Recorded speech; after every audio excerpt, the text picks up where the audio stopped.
আসসালামু আলাইকুম। একাদশ ও দ্বাদশ শ্রেণীর সাহিত্যপাঠ বইয়ের নতুন একটি গদ্যে সবাইকে স্বাগতম। শিক্ষার্থীরা, আজকে আমরা বাংলার নব্য লেখকদিগের প্রতি নিবেদন আমাদের সাহিত্যপাঠ বইয়ের যে গল্পটি রয়েছে, এই গল্পটির সম্পূর্ণ সমাধান থাকবে আজকের এই ক্লাসে। এবং এই ক্লাসটি শেষে অর্থাৎ আমাদের যে গল্পটি রয়েছে, এই গল্পটির আলোচনা শেষে আমরা আমাদের খুবই গুরুত্বপূর্ণ কয়েকটি এমসিকিউ যেটা ম্যাক্সিমাম পরীক্ষায় আসে এবং বিভিন্ন পরীক্ষায় আসছে, এমন কয়েকটি এমসিকিউ এর উত্তর থাকবে আজকের এই ক্লাসটিতে। তো শিক্ষার্থীরা দেরি না করে ক্লাসটি কন্টিনিউ করা যাক। আশা করি ক্লাসটি তোমাদের ভালো লাগবে। আমরা শুরুতেই আমাদের বাংলার নব্য লেখকদিগের প্রতি নিবেদন যে গল্পটি রয়েছে, এই গল্পটির মূল ভাবটি জেনে নিব।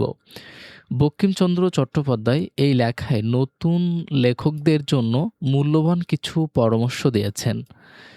তিনি বলেন, লেখা শুরু করার পেছনে যেন খ্যাতি বা টাকার লোভ না থাকে, কারণ ভালো লেখা নিজেই যশ বয়ে নিয়ে আসে। তার মতে লেখার একমাত্র উদ্দেশ্য হওয়া উচিত দেশ ও মানবতার সেবা করা কিংবা শিল্পের সৌন্দর্য সৃষ্টি করা। তিনি লেখকদের সত্য ও নৈতিকতার পথে থাকতে বলেন এবং পরনিন্দা বা স্বার্থ সাধন থেকে দূরে থাকতে উৎসাহিত করেন। লেখা শেষ করেই তাড়াহুড়ো করে ছাপানো উচিত নয়, বরং সময় নিয়ে বারবার সংশোধন করতে হবে। তিনি বিদ্যা জাহির করা, অহেতুক বিদেশি উদ্ধৃতি দেওয়া বা কৃত্রিম অলঙ্কারের বিরুদ্ধে সতর্ক করেন। সবচেয়ে গুরুত্বপূর্ণ অলঙ্কার হলো সরলতা। সোজা ভাষায় নিজের ভাব প্রকাশ করতে পারাই সবচেয়ে বড় গুণ।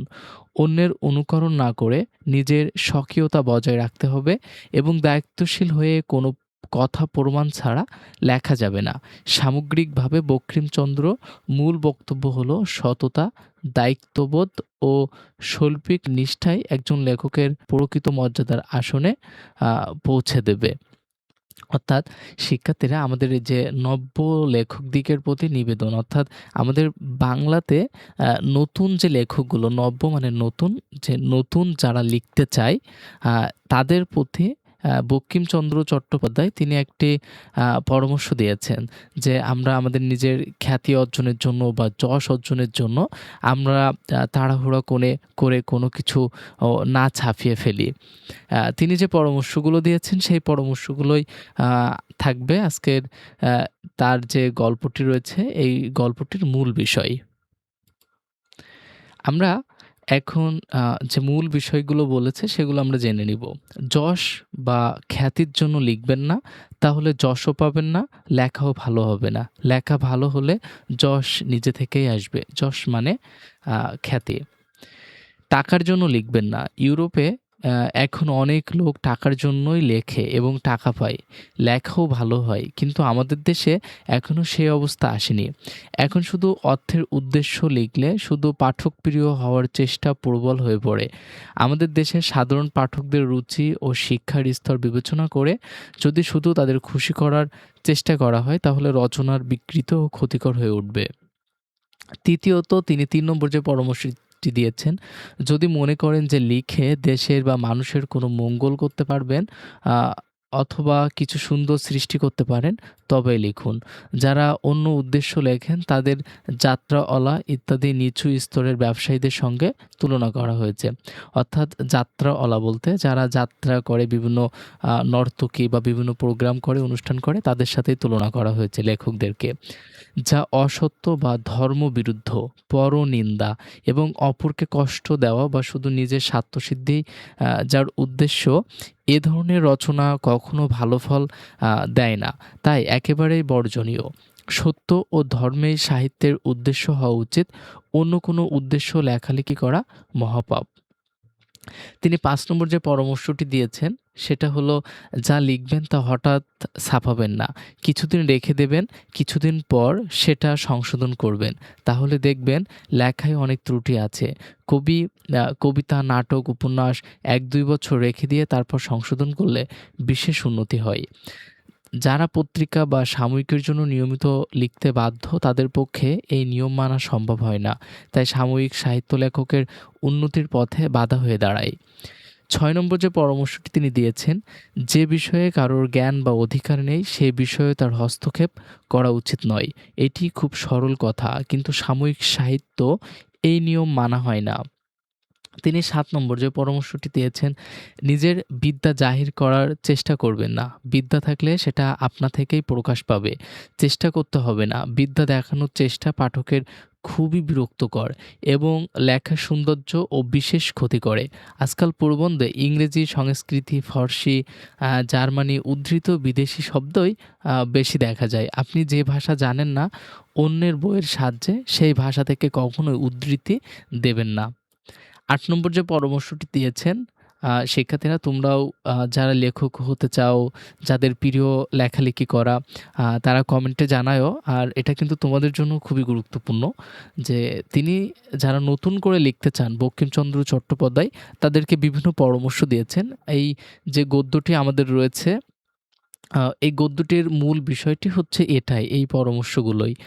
অলংকার বা মজার কথা বলার জন্য ব্যগ্র হবেন না। জায়গায় অলংকার বা ব্যঙ্গের দরকার হয় বটে। লেখকের ভান্ডারে এই সামগ্রী থাকলে দরকার মতো আপনা থেকে চলে আসবে। ভান্ডারে না থাকলে মাথা ঠুকে মরলেও আসবে না। অসময়ে বা খালি ভান্ডারে অলংকার রসিকতার চেষ্টার চেয়েও বাজে আর কিছুই নেই। তিনি ৯ নম্বর যে পরামর্শটি দিয়েছেন, যেখানে অলংকার বা ব্যঙ্গ খুব সুন্দর বলে মনে হবে সেটা কেটে দিতে হবে। এটি পুরনো নিয়ম, আমি তা বলছি না। কিন্তু আমার পরামর্শ হলো সেই অংশটি বন্ধুদের বারবার পড়ে শোনাবেন। যদি ভালো না হয়ে থাকে তাহলে ২-৪ বার পড়লে লেখকের নিজেরই আর সেটা ভালো লাগবে না। বন্ধুদের কাছে পড়তে লজ্জা করবে। তখন সেটা কেটে দেবেন।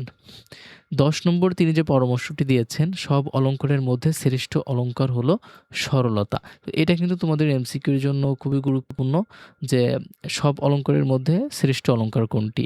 যিনি সহজ কথায় নিজের মনের ভাব সহজেই পাঠকদের বোঝাতে পারেন তিনিই শ্রেষ্ঠ লেখক। কারণ লেখার উদ্দেশ্যই হলো পাঠককে বোঝানো। ১১ নম্বর যে পরামর্শটি দিয়েছেন, কারোর অনুকরণ করবেন না। অনুকরণ করলে দোষগুলোই অনুকরণ হয়, গুণগুলো আ হয় না। অমুক ইংরেজি বা সংস্কৃতি বাংলা লেখক এভাবে লিখেছেন, আমিও এভাবে লিখব। এই কথা কখনোই আ মনে দেবেন না। ১২ নম্বর যে পরামর্শটি তিনি দিয়েছেন, যে কথার প্রমাণ দিতে পারবেন না সে কথা লিখবেন না। প্রমাণ সবসময় লেখার সঙ্গে দিতে হয় না, কিন্তু হাতে প্রমাণ রাখতে হয়। ১৩ নম্বর সর্বশেষ তিনি যে পরামর্শটি দিয়েছেন, বাংলা সাহিত্য, বাংলার ভরসা, এই নিয়মগুলো বাংলা লেখকরা মেনে চললে বাংলা সাহিত্যের উন্নতি আরও দ্রুত হবে। শিক্ষার্থীরা, আমরা পড়ছিলাম বাংলার নব্য লেখকদের প্রতি বঙ্কিমচন্দ্র চট্টোপাধ্যায়ের যে নিবেদনটা করেছেন, এই গল্পটির আমাদের বাংলা সাহিত্য পাঠের যে গল্পটি রয়েছে, এই গল্পটির মূল ভাব এবং মূল যে বিষয়বস্তু যে তিনি মূলত কী বোঝাতে চেয়েছেন, সেগুলোই আলোচনা করছিলাম। এখন আমরা আমাদের এই গল্পের সবথেকে গুরুত্বপূর্ণ কিছু এমসিকিউ সলভ করব। এখন আমরা এমসিকিউটি সলভ করছি। দেখো এখানে আমাদের ১ নম্বর প্রশ্নটি বলা হচ্ছে, বঙ্কিমচন্দ্র চট্টোপাধ্যায় কোন সালে জন্মগ্রহণ করেন? এটার সঠিক অ্যান্সারটি হবে খ নম্বর ১৮৩৮ সালে। আমাদের ২ নম্বর যে প্রশ্নটি দেওয়া আছে, বঙ্কিমচন্দ্র চট্টোপাধ্যায় কোন গ্রামে জন্মগ্রহণ করেছিলেন? এটার সঠিক অ্যান্সার খ নম্বর কাঁঠালপাড়া। ৩ নম্বর যে প্রশ্নটি রয়েছে, বঙ্কিমচন্দ্রের জন্মস্থান কোন জেলায়? খ নম্বর ২৪ পরগনা। ৪ নম্বর প্রশ্নটি আছে, বাংলা ভাষায় প্রথম শিল্পসম্মত উপন্যাস রচনার কৃতিত্ব কার? এটার অ্যান্সার হবে খ নম্বর বঙ্কিমচন্দ্র চট্টোপাধ্যায়ের। ৫ নম্বর প্রশ্নটি রয়েছে, বঙ্কিমচন্দ্রের পিতার নাম কি? এটার অ্যান্সারটি হবে ক নম্বর যাদবচন্দ্র চট্টোপাধ্যায়। বঙ্কিমচন্দ্রের পিতার পেশা কী ছিল? তিনি ছিলেন ডেপুটি কালেক্টর। শিক্ষার্থীরা এই প্রশ্নগুলো কিন্তু তোমাদের জন্য খুবই গুরুত্বপূর্ণ। বিভিন্ন আ সালের পরীক্ষাতে এই প্রশ্নগুলো আসছে। বঙ্কিমচন্দ্র কোন বিশ্ববিদ্যালয়ের অধীনে বিএ পরীক্ষায় উত্তীর্ণ হন? এটার সঠিক অ্যান্সার হবে খ নম্বর কলকাতা বিশ্ববিদ্যালয় থেকে। ৮ নম্বর প্রশ্নটি রয়েছে বঙ্কিমচন্দ্র কত সালে বিএ পাস করেন? অ্যান্সারটি হবে খ নম্বর ১৮৫৮ সালে। বঙ্কিমচন্দ্রের পেশাগত জীবনে তিনি কি ছিলেন? এটার অ্যান্সার ম্যাজিস্ট্রেট খ নম্বর। বঙ্কিমচন্দ্রের খুলনায় ম্যাজিস্ট্রেট হিসেবে কাদের অত্যাচার দমন করেন? এটার অ্যান্সার হবে খ নম্বর নীলকরদের। বঙ্কিমচন্দ্র কোন পত্রিকা সম্পাদনা ও প্রকাশ করেন? এটার সঠিক অ্যান্সার হবে বঙ্গদর্শন। তারপরে প্রশ্নটি রয়েছে বঙ্গদর্শন পত্রিকা কোন সালে প্রকাশিত হয়? এটার সঠিক অ্যান্সার হবে ১৮৭২ সাল অর্থাৎ খ নম্বর। বঙ্কিমচন্দ্রের সাহিত্যচর্চা কোন সালে শুরু হয়? এটার অ্যান্সার হবে ক নম্বর ১৮৫২ সাল। বঙ্কিমচন্দ্রের প্রথম উপন্যাস কোনটি? শিক্ষার্থীরা এটাকে তোমরা স্টার মার্ক দিয়ে নিতে পারো। এই প্রশ্নটা কিন্তু তোমাদের জন্য খুবই গুরুত্বপূর্ণ। এটার প্রথম উপন্যাসটি হলো দুর্গেশ নন্দিনী। এটা খুবই গুরুত্বপূর্ণ তোমাদের জন্য। এই বঙ্কিমচন্দ্রের কোন ইংরেজি উপন্যাসটি রচনা করেন? এটাও কিন্তু তোমাদের জন্য খুবই ইম্পর্টেন্ট। এটার অ্যান্সারটি হবে রাজমোহন সোয়াইফ। বঙ্কিমচন্দ্রের যে গ্রন্থগুলো রয়েছে তার গ্রন্থ কোনটি? কমলাকান্তের দপ্তর। বঙ্কিমচন্দ্রকে কোন উপাধিতে ভূষিত করা হয়েছিল? তাকে সাহিত্য সম্রাট উপাধিতে ভূষিত করা হয়েছিল। বঙ্কিমচন্দ্রের মৃত্যুর সাল কোনটি? ১৮৯৪ সাল ক নম্বরটি। বঙ্কিমচন্দ্রের গ্রন্থ সংখ্যা কত? এটাও তোমাদের জন্য গুরুত্বপূর্ণ।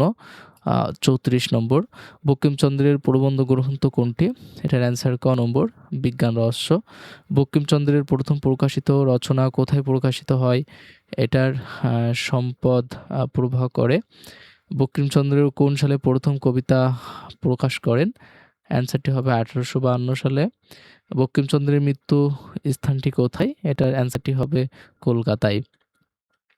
১৮৫৮ সালে বঙ্কিমচন্দ্র চট্টোপাধ্যায় কোন পরীক্ষায় উত্তীর্ণ হন? এটার অ্যান্সার হবে বিএ পরীক্ষায়। দুর্গেশ নন্দিনী উপন্যাসটি কোন বছর প্রকাশিত হয়? এটার অ্যান্সারটি হবে ক নম্বর ১৮৬৫ সালে। বঙ্কিমচন্দ্র চট্টোপাধ্যায় ম্যাজিস্ট্রেট হিসাবে কোন স্থানে যোগদান করেছিলেন? আমরা এই যে খুলনা স্থানে ওই যে নীলকরদেরকে যে দমন করেছিলেন। বাংলায় নব্য লেখকদের প্রতিনিবেদন প্রথম কোন পত্রিকায় প্রকাশিত হয়? এটা খ নম্বর প্রচার। এটা কিন্তু তোমাদের জন্য খুবই গুরুত্বপূর্ণ এই প্রশ্নটি। লেখককে কোন উদ্দেশ্য লেখা উচিত নয়? এটা যশ লাভের উদ্দেশ্যে লেখা উচিত নয় বা খ্যাতি যেটাকে বলে। বঙ্কিমচন্দ্র চট্টোপাধ্যায়ের মতে সেরা অলংকার কোনটি? আমরা আমাদের যে মূল ভাব সেখানেই পড়ছি সরলতা। ৩০ নম্বর প্রশ্নটি রয়েছে অসত্য বা ধর্মভীরুতার লেখা কি? অ্যান্সারটি হচ্ছে খ নম্বর মহাপাপ। সাহিত্যের উদ্দেশ্য কি? সত্য ও ধর্মপ্রচার। সাময়িক সাহিত্য লেখকের পক্ষে কি? খ নম্বর অবনতিকর। শিক্ষার্থীরা এই প্রশ্নগুলো কিন্তু তোমাদের জন্য খুবই গুরুত্বপূর্ণ। বিভিন্ন বোর্ড পরীক্ষার প্রশ্নে কিন্তু এগুলো এসেছে। আশা করি যদি তোমরা চাও, যদি আমাদেরকে কমেন্টে জানাও যে আমরা অধ্যায়ভিত্তিক এমসিকিউগুলো প্রশ্নগুলো সলভ করব কিনা। যদি তোমাদের সাড়া পায়, তোমরা যদি জানাও যে স্যার এগুলো সমাধান করে দেন, ভাইয়া এগুলো সমাধান করে দেন, তাহলে আমরা এটা অবশ্যই সমাধান করে দিব। ধারাবাহিকভাবে আমাদের ক্লাস আপলোড হবে। আমাদের ক্লাস তোমাদের কাছে কেমন লাগে অবশ্যই কমেন্টে জানাও। ভিডিওটি ভালো লাগলে অবশ্যই একটা লাইক দিয়ে দিও, আর বন্ধুদের সাথে শেয়ার করো, আর একটা সাবস্ক্রাইব করে দিও। যে বিষয়ে অধিকার নেই সেই বিষয়ে কি করা অকর্তব্য?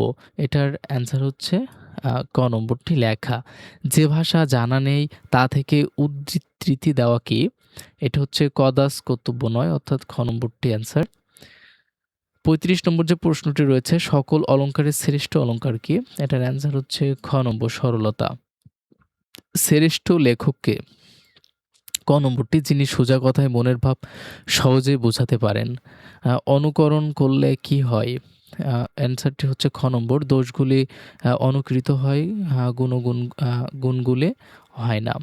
প্রমাণ দিতে না পারলে কি লিখতে নিষেধ করা হয়েছে? ক নম্বর কোনো কথা। লেখকের মতে বাংলা সাহিত্যের কিসের ভরসা?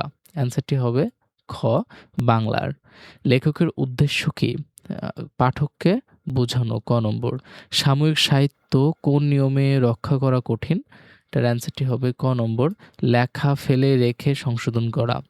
অলংকার বা ব্যঙ্গের স্থানটি কী করতে হবে? ক নম্বরটি, বন্ধুদের পড়িয়ে শোনাতে হবে। লেখকের মতে বিদ্যা প্রকাশের চেষ্টা কেন করা উচিত নয়? এটার অ্যান্সার হবে ক নম্বরটি, কারণ তা পাঠককে বিরক্ত করে। অনুকরণে কোনটি অনুকৃত হয় না? এটার অ্যান্সার হবে হচ্ছে খ নম্বরটি, গুণগুলো। প্রমাণ হাতে না থাকলে কি লিখতে আ আ নিষেধ করেছেন? কোনো কথা। শিক্ষার্থীরা, আমাদের আরও প্রশ্নটি এখানে রয়েছে। তোমরা যদি চাও আমরা ধারাবাহিকভাবে ক্লাস আপলোড দিব। তো আজকের ক্লাসটি আর দীর্ঘায়িত না করে আজকের ক্লাসটি এখানেই শেষ করছি। দেখা হচ্ছে তোমাদের সাথে পরবর্তী কোনো ক্লাসে। সে পর্যন্ত সকলেই ভালো থাকো, সুস্থ থাকো। আর চ্যানেলটি সাবস্ক্রাইব করতে ভুলো না। দেখা হচ্ছে পরবর্তী ক্লাসে। আল্লাহ হাফেজ।